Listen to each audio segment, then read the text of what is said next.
بسم اللہ الرحمن الرحیم۔ السلام علیکم۔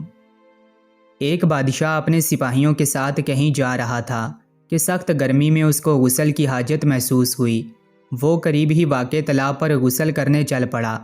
وہاں جا کر کیا دیکھتا ہے کہ تالاب میں پہلے سے ہی کچھ لڑکیاں نہا رہی تھیں۔ لڑکیوں نے جب بادشاہ کو تالاب کی طرف آتے دیکھا تو وہ فوراً تالاب سے باہر نکل آئیں، مگر ایک لڑکی تالاب میں بیٹھی رہی۔ بادشاہ نے اس لڑکی سے پوچھا کہ تم تالاب سے باہر کیوں نہیں نکل رہی؟ تو اس لڑکی نے شرماتے ہوئے کہا کہ میں بے لباس ہوں، میرے کپڑے تالاب سے باہر پڑے ہوئے ہیں۔ لڑکی کے منہ سے یہ بات سن کر بادشاہ کی شیطانی ہوس جاگ اٹھی۔ اس نے لڑکی سے کہا کہ میں بادشاہ ہونے کے ناطے تم کو حکم دیتا ہوں کہ بنا لباس کے ہی میرے سامنے تالاب سے باہر نکل آؤ، میں تم کو ایسے ہی دیکھنا چاہتا ہوں۔ لڑکی بادشاہ کا حکم سن کر پریشان ہو گئی۔ بادشاہ نے غور کیا تو معلوم ہوا کہ یہ لڑکی جو تالاب میں ننگی نہا رہی ہے، سب لڑکیوں سے زیادہ خوبصورت بھی یہی ہے۔ بادشاہ نے لڑکی سے کہا کہ تم میرے سامنے بنا لباس کے پانی سے باہر آؤ، اگر تم مجھے پسند آ گئی تو میں تم کو محل میں لے جاؤں گا اور اپنی کنیز بنا لوں گا۔ لڑکی نے جب دیکھا کہ بادشاہ کسی صورت جان چھوڑنے پر تیار نہیں ہے تو اس نے کہا کہ بادشاہ سلامت، آپ کے لیے تو میرا سب کچھ حاضر ہے، لیکن میرے سامنے چونکہ میری سہیلیاں بھی ہیں اور آپ کے سپاہی مجھے بنا لباس سے دیکھ لیں گے تو میں بادشاہ سلامت کے قابل کیسے رہوں گی؟ اگر آپ آج مجھے جانے دیں تو میں کل خود ہی آپ کے دربار میں حاضر ہو جاؤں گی۔ لڑکی کی بات بادشاہ کے دل کو جا لگی اور وہ سپاہیوں کو لے کر واپس چلا گیا۔ اگلے دن بادشاہ بے تابی سے اس کا انتظار کرتا رہا، لیکن وہ دربار میں نہ آئی۔ تو بادشاہ نے سپاہیوں کو بھیجا کہ اس لڑکی کے گھر کا پتہ کرو اور اس کو میرا پیغام دو کہ بادشاہ دربار میں تم کو بلا رہا ہے۔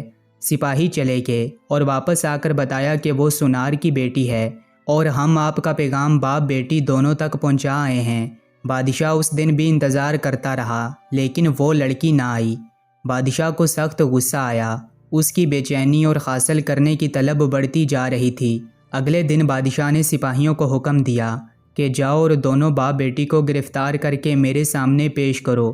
سپاہی فوراً روانہ ہوئے اور سونار کے گھر جا پہنچے، مگر آگے سے دروازے پر تالا لگا ہوا تھا۔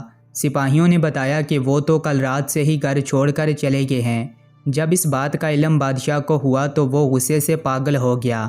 اس نے سپاہیوں کو ہر جگہ دوڑایا، مگر اس لڑکی اور اس کے باپ کا کچھ پتہ نہیں چلا۔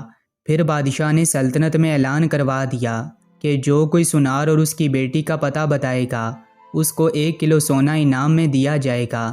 اس کے باوجود بھی کچھ حاصل نہ ہوا تو بادشاہ نے آس پاس کی ریاست کے حکمرانوں کو خط لکھے اور لڑکی اور اس کے باپ کو تلاش کرنے میں مدد حاصل کرنے کی درخواست کی، لیکن یوں لگتا تھا کہ لڑکی کو زمین کھا گئی تھی یا آسمان نگل گیا تھا۔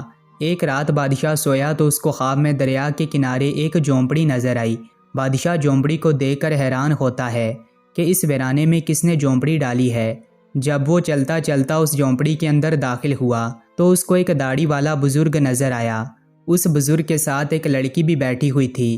اس سے پہلے کہ بادشاہ لڑکی کی شکل دیکھتا، بادشاہ کی آنکھ کھل گئی۔ بادشاہ سمجھ گیا کہ ہو نہ ہو یہ وہی باپ بیٹی ہیں جو اس جھونپڑی میں چھپے ہوئے ہیں۔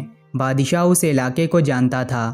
اگلی صبح بادشاہ نے سپاہیوں کا دستہ تیار کیا اور سیدھا دریا کنارے اس جگہ پہنچ گیا جو اس کو خواب میں نظر آئی تھی۔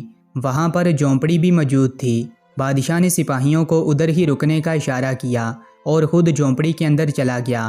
وہاں کیا دیکھتا ہے، ایک کمزور سی بیمار دکھنے والی لڑکی سو رہی ہے اور ایک داڑھی والا بوڑھا انسان پاس کی جائے نماز پر بیٹھا دعا کر رہا ہے۔ اے پالنے والے رب، ہم کب تک ظالم بادشاہ سے چھپتے رہیں گے جو چند لمحوں کے لطف کی خاطر میری معصوم بچی کی عزت برباد کرنا چاہتا ہے۔ بادشاہ فوراً جان گیا کہ یہ وہی لڑکی ہے جس کو تلاش کرتا ہوا وہ یہاں تک آیا ہے، لیکن اب وہ کمزور اور بیمار نظر آ رہی تھی اور اس کے بوڑھے باپ کے دکھی الفاظ سن کر بادشاہ خود پر قابو نہ رکھ پایا اور اس بوڑھے کے پاس ہی بیٹھ کر رو رو کر اس سے معافی مانگنے لگا کہ میری وجہ سے آپ پر اتنی تکلیفیں آئی ہیں۔ اس کے بعد بادشاہ نے پورے اعزاز اور عزت کے ساتھ لڑکی اور اس کے باپ کو دربار میں بلایا اور لڑکی کے باپ سے درخواست کی کہ اگر آپ اجازت دیں تو میں آپ کی بیٹی سے نکاح کر کے اس کو اپنی بیوی بنانا چاہتا ہوں۔ بوڑھے سونار نے اپنی بیٹی کی رضامندی جاننے کے بعد اس کی شادی بادشاہ سے کر دی اور یوں بادشاہ نے اس لڑکی کو اپنی بیوی بنا کر اس کے ساتھ خوشگوار زندگی بسر کرنا شروع کر دی۔